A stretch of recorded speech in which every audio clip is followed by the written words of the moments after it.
on the subject of the Palestinians. Here's Alex in North London. Alex, go ahead, sir.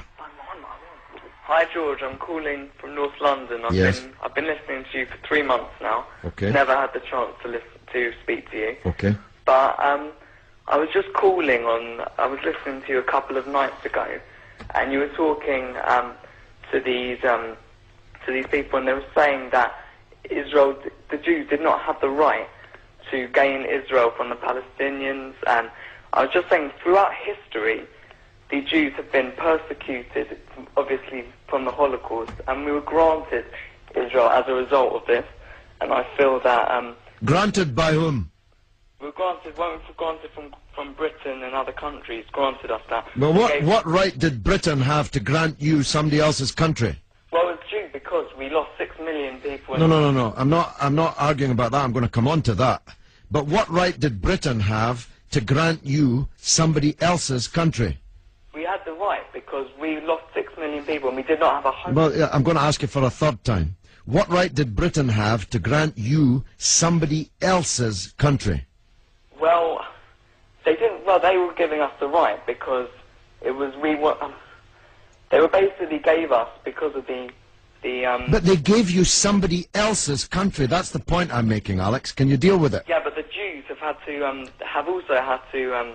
They've dealt with this throughout history. Well, Alex, I don't know if you came on with a script and you can't deviate from it.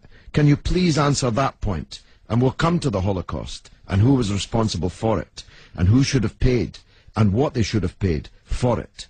But given that you've said Britain granted you, and you're presumably saying you because you're Jewish, somebody else's country, I'm asking you, what right did Britain have to grant you somebody else's country? Britain, you could say they didn't have a right, but they came in and dealt with us and with the Jews having lost all these lives, and they basically granted us this land. Okay. Well, I see I'm getting nowhere on this, Alex, so let me deal with your overarching point. Maybe you're just not equipped to deal with the principal point that I have made. The Jews have suffered racist anti-Semitism down the ages in many, many European countries, including our own.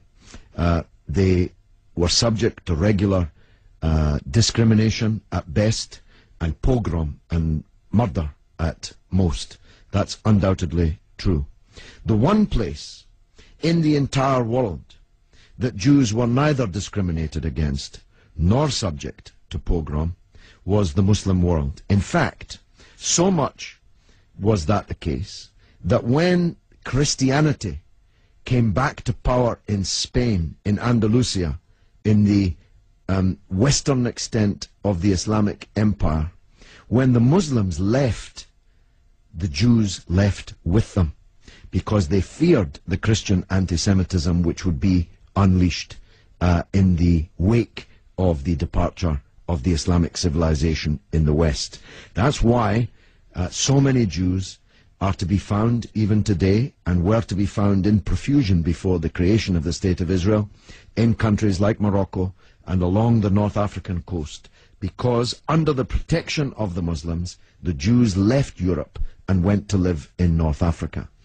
The Palestine that was wiped off the map when Britain granted you somebody else's country had Jews living side by side with Christians and Muslims for century upon century without the slightest trace of discrimination or violence or pogrom. So, what's happened is that Christian anti-Semitism in Europe, which massacred 6 million Jews in the greatest crime in human history, was paid for not by the Christian countries of Europe that either practiced or turned a blind eye to that anti-Semitism, but was paid by the very people who were completely innocent of that Holocaust, who had never persecuted the Jews, who had never pogromed the Jews.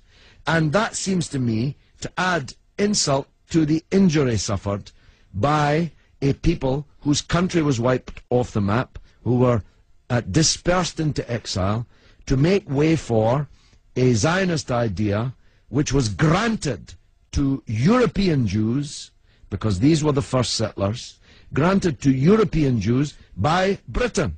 And as you have singularly failed, 4 times I asked you, to acknowledge that Britain had no right to give away somebody else's country, one country given to a second people, the land that actually belonged to a third people, it seems to me an all-round injustice, don't you think, Alex? Yeah, I agree that they didn't so much have the right, but they were stepping in after the Holocaust to grant it to the Jews. But it was long before the Holocaust that Britain stepped in. Britain stepped in 1917 with the Balfour Declaration made by the British Minister Balfour on our behalf to a group of atheistic Zionist Jews. I make the point about atheism because it's now claimed that this is some biblical land right, as if God was an estate agent.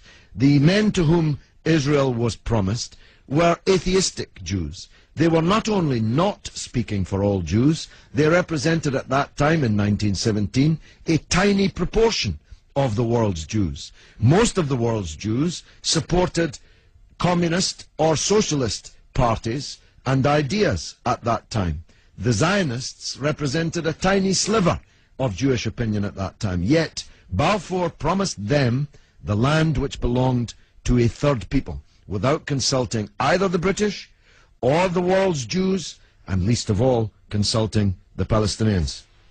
Okay, well, thanks very much for talking. Okay, Alex, thanks for listening, my friend.